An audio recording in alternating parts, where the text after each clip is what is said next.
Hey viewers, to continue looking at all the Kingdom Hearts games, I figured next, let's look at Kingdom Hearts Recoded for the Nintendo DS. Roll the title card!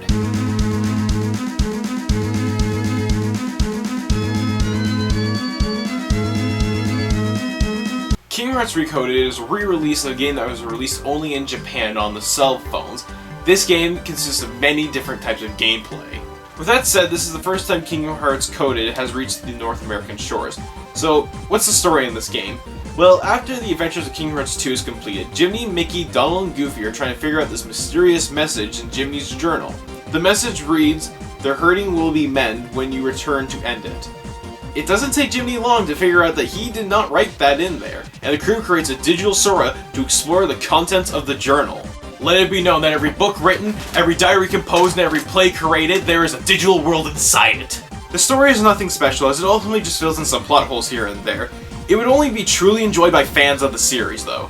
Alright, gameplay. Now, as I stated before, this game consists of many different types of gameplay, and I'll be looking at each one, so don't worry. So first you get your overall RPG, Kingdom Hearts hack and slash. This system is present in all gameplay types, no matter what. As you defeat enemies, you'll gain experience points which will give you level chips. More on chips later. This type of gameplay is standard for the series. Next is 2D platformers. It's nothing complex, you just have to navigate a side-scrolling platforming level. Easy. You also got a turn-based RPG, think classic Final Fantasy. Lastly, you also got an on-rail shooter, sort of like Kid Icarus Uprising or Sin and Punishment Star Successor. Surprisingly, all these gameplay types work very well, as each world will play with each different type.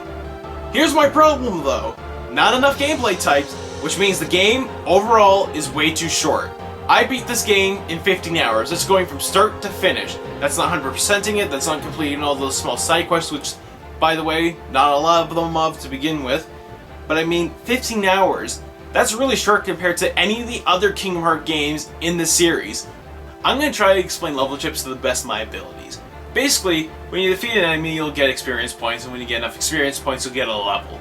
That level will become a level chip. What the game does, in order to distribute your various chips that you have, like your level chips, your strength chips, your magic chips, and whatever else that applies to your various statuses, you get this board and you place the various chips on it. That's literally it. It doesn't do anything, it just makes it look a little more interesting, and it's a way to get some abilities and whatnot, but overall, it doesn't really do anything, it's just there.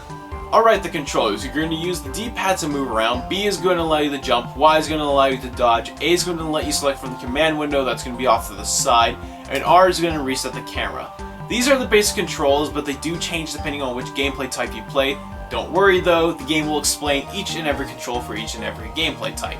Before I talk about the music, I just want to quickly mention that the game does have multiplayer. Unfortunately though, I've yet to actually try the multiplayer feature since you need another person with the game. And I don't actually know anyone who has the game. Alright, music. Take a listen.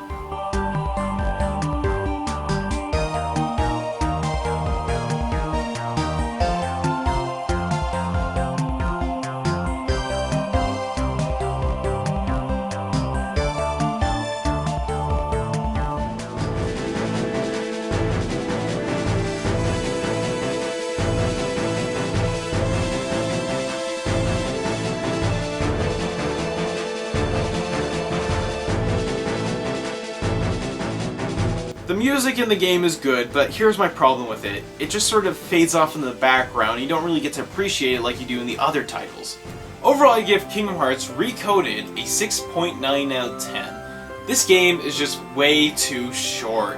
I completed it in like 15 hours, which means the average gamer would probably take 8 to 10 hours from start to finish. Yeah, it is really that short. Thankfully though, the gameplay's a lot of fun, offering some different types of gameplay that the series has yet to actually see. The controls are really good, the music's really good. Overall though, I'd probably only recommend this game to fans of the series, since they're the only ones who would actually really appreciate what the story has to offer. With that said, I'll see you guys next time, and keep on gaming.